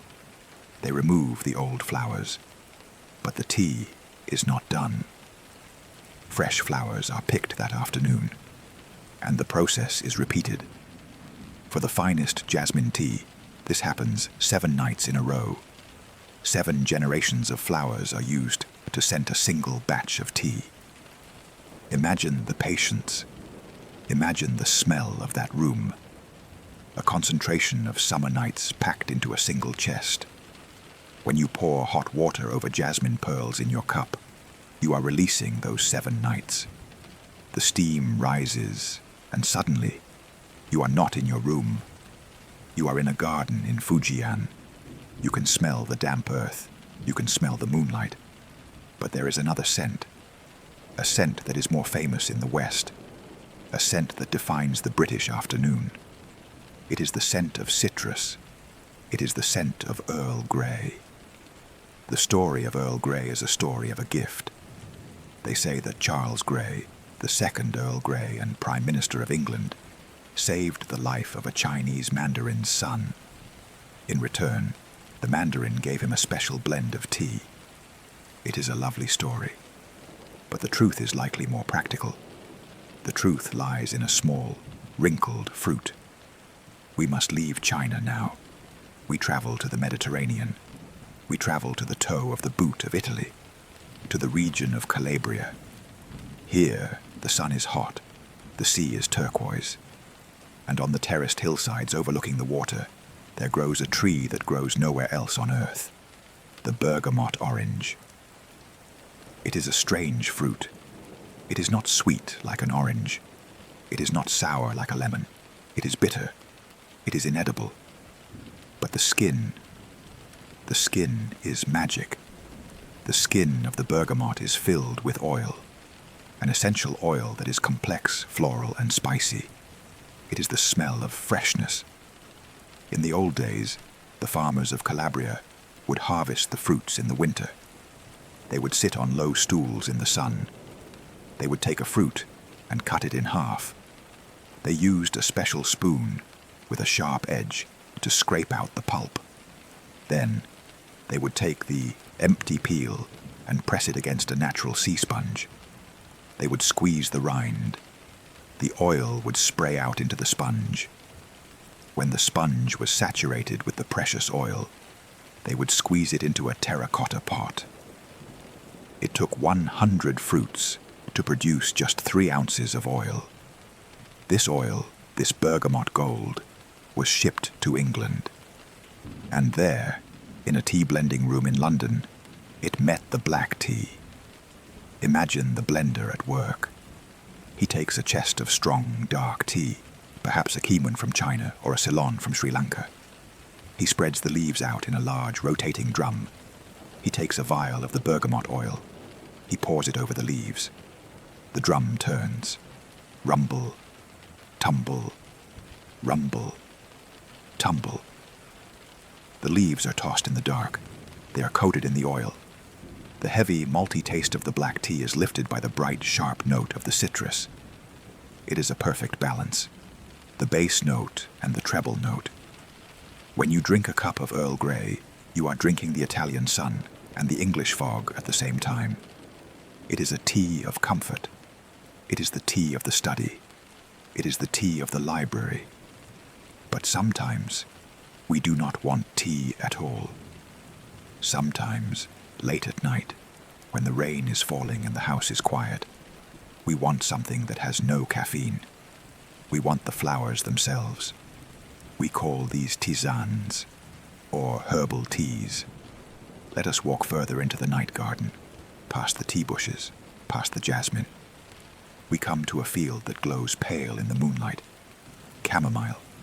The name comes from the Greek chamemelon, meaning earth apple, because the flowers smell faintly of apples. It is a humble plant.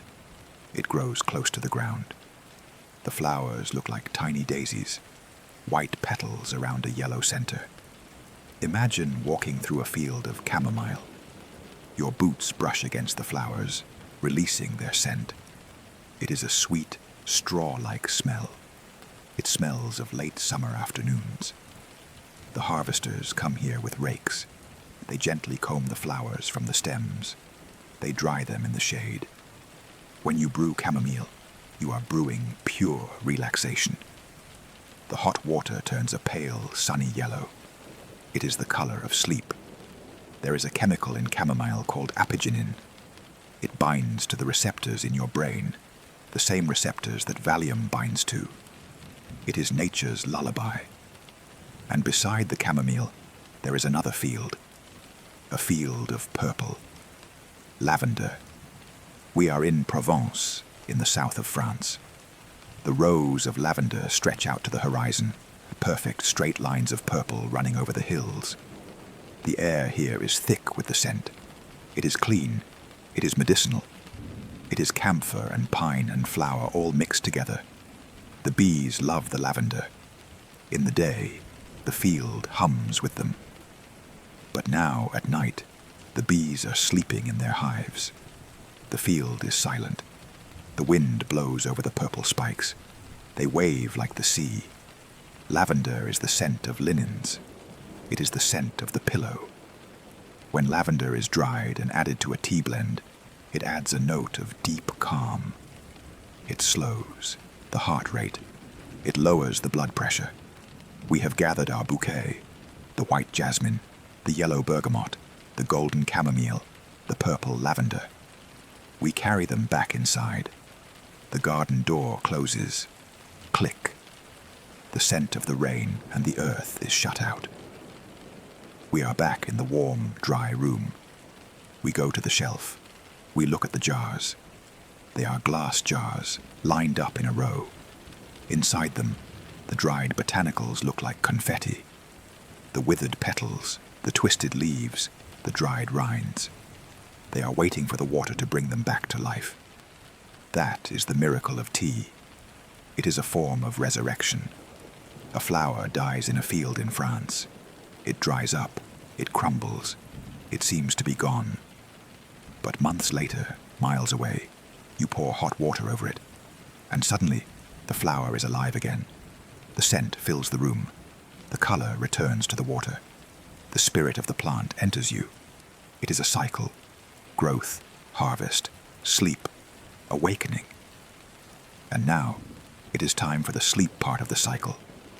You choose a jar, perhaps the chamomile, perhaps the peppermint, grown in the cool, wet soil of Oregon. You take a pinch of the dried flowers. You drop them into the pot. You do not need to watch the boil so closely for these. They are forgiving. They are gentle. You pour the water. The flowers swirl. They float on the surface for a moment. Then slowly, as they absorb the water, they begin to sink, one by one, drifting down to the bottom of the pot, creating a soft bed of petals. The steam rises. You inhale. Breathe in. The scent of apples. The scent of straw. The scent of peace. Breathe out.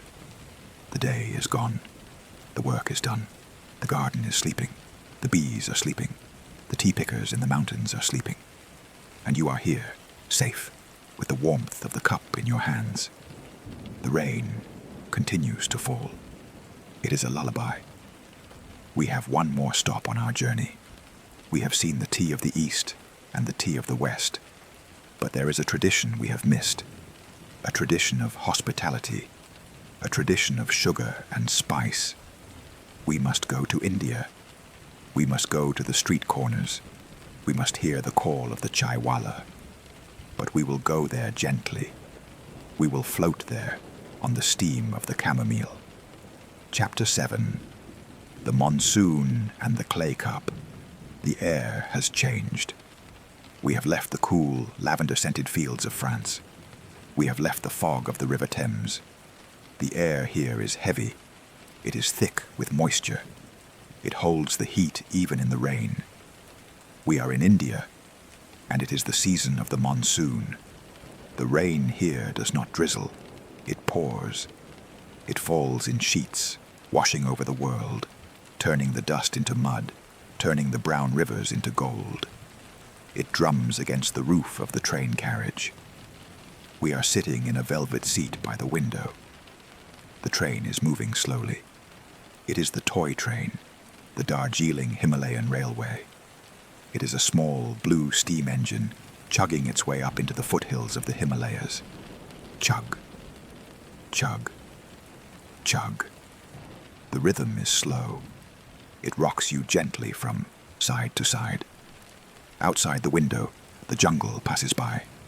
It is a wall of green, ferns as tall as people, creepers hanging from the trees, bamboo thickets swaying in the wind. And then the jungle opens up. And you see it, the sea of green. We have arrived in Assam. For centuries, the British relied on China for their tea. They sent silver to Canton and got leaves in return. But they were vulnerable. They wanted their own garden. And they found it here, in the jungles of northeast India. In the 1820s, a Scotsman named Robert Bruce discovered that tea was already growing here. It was not the delicate, small-leafed bush of China. It was a wild tree, the Camellia sinensis var, a samica. The leaves were huge. They were broad and dark. They were strong. Imagine standing on the veranda of a tea planter's bungalow in Assam. The house is built on stilts to protect it from the damp ground. The roof is corrugated iron. Listen to the rain on that iron roof. Drum, drum, drum. It is a white noise that drowns out every other thought. You look out over the plantation. It stretches to the horizon. A carpet of manicured bushes, flat on top like a table. Because the sun is so fierce here, they plant shade trees among the tea. Tall, slender albizia trees. They spread their branches high above the tea bushes, filtering the sunlight, creating a dappled pattern of light and shadow. The tea here grows fast. The heat and the rain make the sap rise quickly. When you brew Assam tea, it is not pale. It is deep, dark mahogany. It is malt. It is strength. It is the tea you drink when you need to wake up. But we are not waking up now. We are just watching the rain fall on the broad leaves. The train moves on. It climbs higher. The air gets cooler. The humidity drops. We are leaving the heavy plains of Assam and entering the clouds. We are entering Darjeeling. They call this the champagne of teas. The mountains here are steep. The tea bushes cling to the sides of the valleys, sometimes at a 45-degree angle. The roots go deep into the rocky soil. The clouds here are famous. They do not stay in the sky. They come down and sit on the tea bushes. The tea grows in a constant bath of cool mist. This stress, the cold nights, the mist, the rocky soil, makes the tea flavor concentrate. It creates a flavor that tastes of grapes, of musk, of flowers. The train stops at a small station. The steam engine lets out a long, soft sigh. Hiss. We step off the train. We are wrapped in the cloud. But we are not here for the British plantation tea. We are here for the tea of the people. In China, tea is drunk plain. Pure water, pure leaf. But in India, tea became something else. It became a meal. It became a comfort food. It became masala chai. The word masala means mix of spices. The word chai simply means tea. Let us walk away from the station. Let us walk down the wet street of the village. The rain is dripping from the eaves of the shops. On the corner, under a tarp to keep out the rain, is the chaiwala. He is the master of the street. He stands behind a large brass pot. A fire burns beneath it. He is not making tea for one person. He is making it for everyone. Watch the process. It is a ritual of alchemy. He does not start with water. He starts with milk. Buffalo milk, rich and creamy. He pours it into the pot. Then the spices. He has a mortar and pestle. Listen to the sound. Thump, thump, crunch. He is crushing the spices fresh. Let us look at the ingredients. Each one is a seed of sleep and warmth. Cardamom, green pods. He crushes them open to reveal the black seeds inside. Cardamom is the queen of spices. It is sweet, floral, and cooling. It opens the lungs. Cinnamon, bark from the tree. It is brown and curled. It adds a woody, sweet warmth. It is the taste of the earth. Cloves, tiny dark spikes. They are intense. They are numbing. They bring a heat that sits at the back of the throat. Ginger, fresh root, knobby and yellow. He grates it into the pot. Scrape. Scrape. The ginger adds fire. It warms the stomach. It fights the dampness of the monsoon rain. Black peppercorn. Just a few. To wake up the palate. He throws the crushed spices into the simmering milk. The smell hits the air immediately. It cuts through the smell of the rain. It smells like a bakery, like a spice market, like home. Then he adds the tea. He uses dust tea. This is not the whole leaf of the warehouse. This is the tea that has been crushed into a fine powder. It is strong. It creates a liquid that is dark and tannic. He throws the tea dust into the bubbling milk. The mixture turns a deep, rich caramel color. And finally, the sugar. Lots of it. Chai is not meant to be bitter. It is meant to be sweet. It is meant to provide energy and comfort. He lets it boil. In the Chinese tea ceremony, we learned that boiling the water too long ruins the tea. But here, the rules are different. Here, we want to boil it. We want to cook the tea. We want the spices to surrender their oils to the milk. It bubbles up. It rises to the rim of the pot. Just before it spills over, the chaiwala lifts the pot. The foam settles. He puts it back on the fire. He does this 3 times. The rhythm of the boil. Now, he serves it. And this is the most beautiful part of the Indian tea tradition. The cup. He does not use porcelain. He does not use glass. He reaches for a stack of reddish-brown cups. They are rough. They are unglazed. They look like small flower pots. These are kulhars. They are made of river clay. They are made by local potters on a spinning wheel, fired in a simple kiln. They are not meant to last forever. They are ephemeral. The chai walla holds a strainer high above the cup. He pours the hot chai. A long, steaming stream of caramel liquid falls from the pot to the cup. He pulls the tea to cool it slightly and to create a froth on top. Splash, swish. He hands you the clay cup. Hold it in your hands. It is hot. The clay is porous, so it absorbs some of the tea. When you lift it to your lips, you smell the spices, but you also smell the wet earth of the clay itself. You are drinking from the land. You take a sip. It is thick. It is creamy. It is intensely sweet and spicy. It coats your tongue. The ginger warms your chest. The cardamom rises to your nose. The milk soothes you. It is the ultimate comfort against the rain.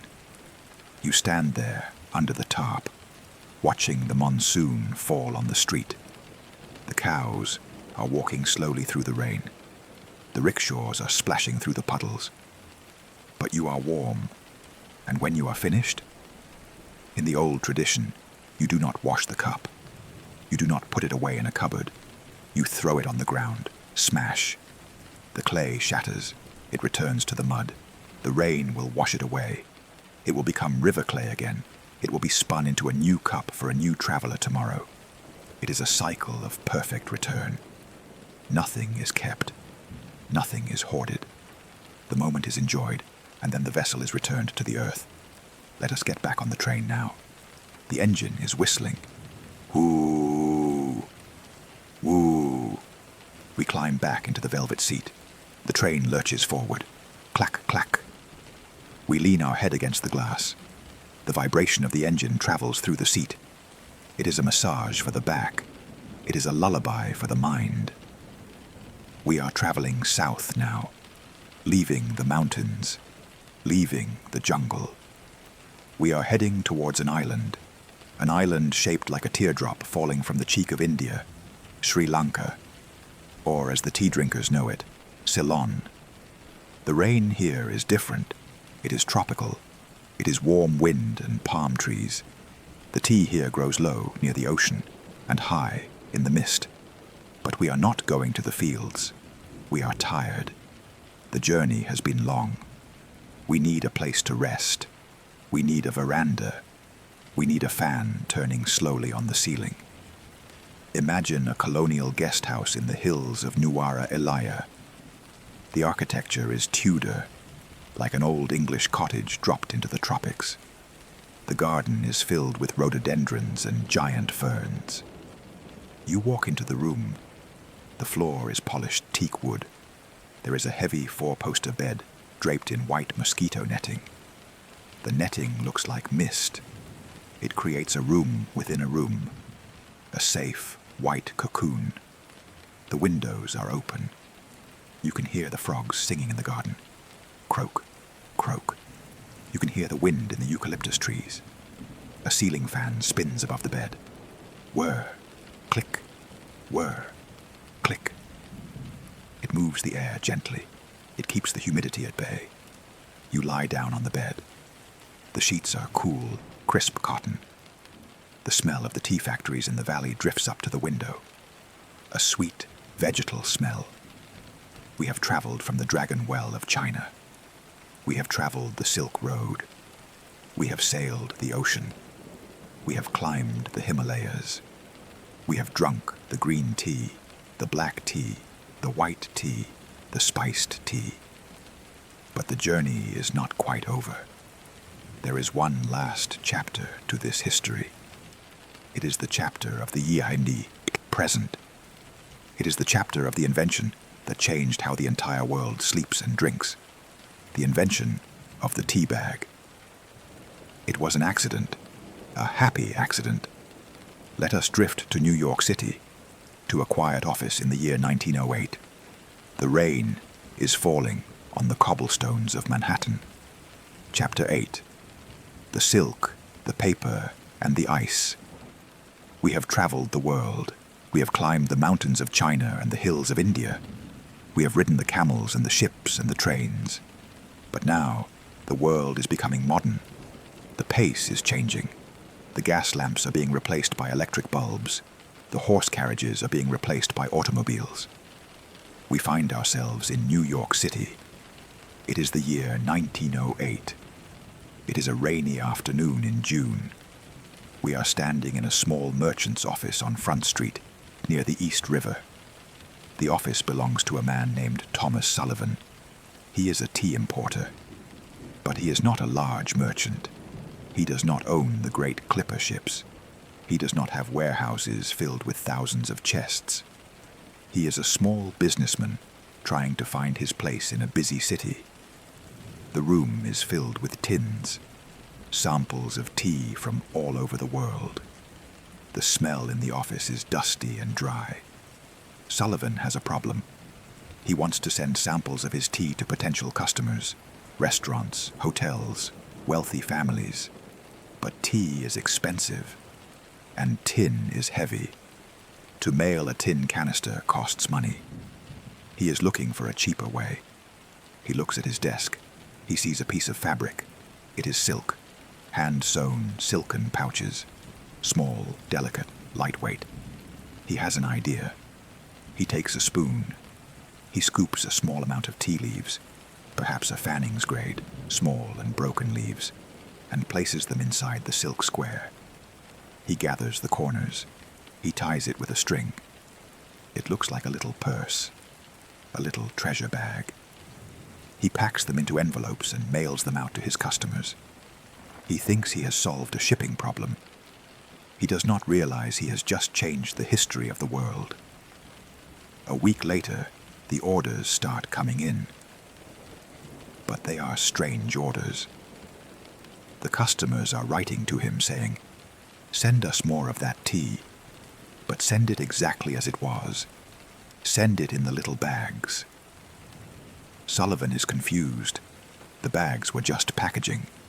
They were meant to be cut open, the tea poured into the pot, and the silk thrown away. But the customers had misunderstood.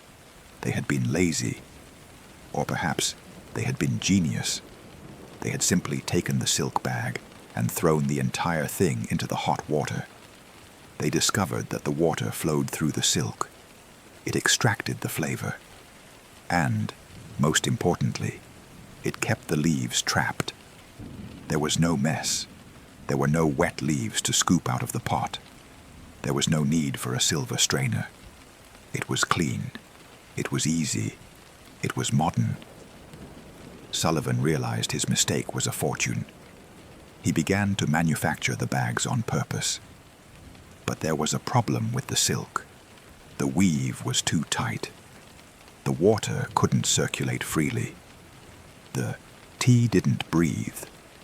So the materials began to evolve. And this evolution is a study in texture. We move from the smoothness of silk to the roughness of gauze. Gauze allowed the water in, but it left a taste of cloth. It wasn't perfect. So the engineers went to work. They needed a material that was strong when wet, tasteless and porous. They found it in the Philippines. They found the abaca plant, also known as Manila hemp. It is a species of banana native to the Philippines. The fibers are long, thin, and incredibly strong. They processed these fibers into a special kind of paper, filter paper. Let us look at this paper under a microscope. Imagine you are looking at the surface of a tea bag, magnified 1,000 times. It looks like a forest of white fibers. They are tangled together in a chaotic web. But between the fibers, there are gaps, microscopic tunnels. These tunnels are the perfect size. They are large enough to let a water molecule pass through. They are large enough to let a flavor molecule, a polyphenol, pass through. But they are small enough to trap the solid leaf particle. It is a gatekeeper. When you drop a tea bag into hot water, you are watching a physics experiment. Osmosis. Watch the bag in your mind. You drop it into the clear water. It floats for a second. Then, the water penetrates the paper. The air bubbles are pushed out. Fizz. Bubble. The bag begins to sink. Dark swirls of amber liquid begin to drift out of the paper. They look like smoke in the water. They swirl and dance, moving from the area of high concentration, inside the bag, to the area of low concentration, the water. This is diffusion. It requires no stirring. It requires no effort. The laws of nature do the work for you. The tea bag democratized tea. It took the ritual out of the drawing room and put it into the kitchen, the office, the canteen. It made tea accessible to everyone, everywhere, at any time. It is the tea of the rainy afternoon when you are alone. But America contributed one more invention to the story of tea. And this one is not about heat. It is about cold. We leave New York now. We travel west to the middle of the country, to St. Louis, Missouri. It is the year 1904. It is the World's Fair. The World's Fair is a celebration of human achievement. There are palaces of electricity, palaces of machinery. People are walking around in their Sunday best, suits, long dresses, hats. But there is a problem. It is July, and it is a heat wave. The temperature is over 90 degrees. The humidity is stifling. The sun is beating down on the fairgrounds. People are fainting. They are hot, sweaty, and thirsty. In the pavilion of the East India Tea House, a man named Richard Bleckenden is worried. He has been sent by the tea merchants of India to promote black tea to the Americans. He has gallons of hot, steaming tea ready to serve. He offers a cup to a passerby. The man looks at the steam rising in the hot air and shakes his head. "No, thank you," he says. "It's too hot." Blechinden watches the crowds walk past. No one wants hot tea in a heat wave. His tea is going to waste. He looks at the ice delivery wagon nearby. Huge blocks of clear ice, cut from the frozen lakes in the winter and stored in sawdust. He has a desperate idea. He takes a hammer. He smashes a block of ice. Crack, crunch. He fills long glass tumblers with the jagged shards of ice. Then he takes the hot, strong, black tea. He pours it directly over the ice. Crackle, snap. The ice shifts. The tea cools instantly. The glass fogs up with condensation. He puts a slice of lemon on the rim. He hands it to a lady. She takes a sip. Her eyes widen. It is cold. It is refreshing. It is reviving. She tells her friends. Soon there is a line around the block. People are clamoring for the iced tea. They drink it through straws. The sound of the ice clinking against the glass becomes the sound of the American summer. Clink. Clink. Rattle. It is a different kind of comfort. It is not the comfort of the blanket. It is the comfort of the cool breeze. But tonight, as we try to sleep, we do not want the caffeine of the iced tea or the energy of the breakfast tea. We want the taste of the tea, but we want the permission to rest. And so, we must look at the final innovation, the science of decaffeination. How do you take the energy out of the leaf, but leave the soul? It is a process of gentle chemistry. There is a method called the Swiss water process. It is slow. It is water-based. It is hypnotic to describe. Imagine a batch of green coffee beans or tea leaves. They are placed in hot water. The water is a solvent. It dissolves everything. It pulls out the caffeine, but it also pulls out the flavor oils and the sugars. Now, you have a tank of water that is charged with everything. The tea leaves are now tasteless. They are discarded. But the water is kept. It is passed through a carbon filter. Activated charcoal. The charcoal is porous. It works like a magnet. But it is a selective magnet. It captures only the large molecules. And the caffeine molecule is large. The caffeine gets stuck in the charcoal trap. But the flavor oils, the small molecules, pass through. So now you have water that has all the flavor, but no caffeine. You take this flavor-charged water and you heat it up. You bring in a new batch of tea leaves. You soak the new leaves in this water. Because the water is already full of flavor, it cannot absorb any more flavor. The flavor stays in the leaf, but the water has no caffeine. So, by the laws of osmosis, the caffeine leaves the leaf and moves into the water. It is a silent exchange. The energy leaves, the flavor stays. It takes 10 hours. The water circulates, round and round, gently washing the energy away. The result is a leaf that looks the same. It smells the same, but it is quiet. It is a sleeping leaf. This is the tea we brew tonight. We are back in the room now. The history lesson is almost over. We have moved from the wild trees of antiquity to the silk bags of New York. We have moved from the hot charcoal fires of the monks to the cool ice of St. Louis. The world of tea is vast, but it all fits in your cupboard. Open the cupboard in your mind. Look at the boxes, the tins, the bags, the English breakfast, the Earl Grey, the jasmine, the chamomile, the peppermint, the decaffeinated Ceylon. They are waiting for you. The rain outside is still falling. It has been falling for hours. It has washed the streets clean. It has watered the gardens. The city is asleep. The office of Thomas Sullivan is dark. The World's Fair is empty. The ships are docked. It is time for the final cup. The cup that signals the end of the day. You go to the kitchen. You fill the kettle one last time. The sound of the water filling the kettle. A rising tone. Whoosh. You place it on the stove. You turn the dial.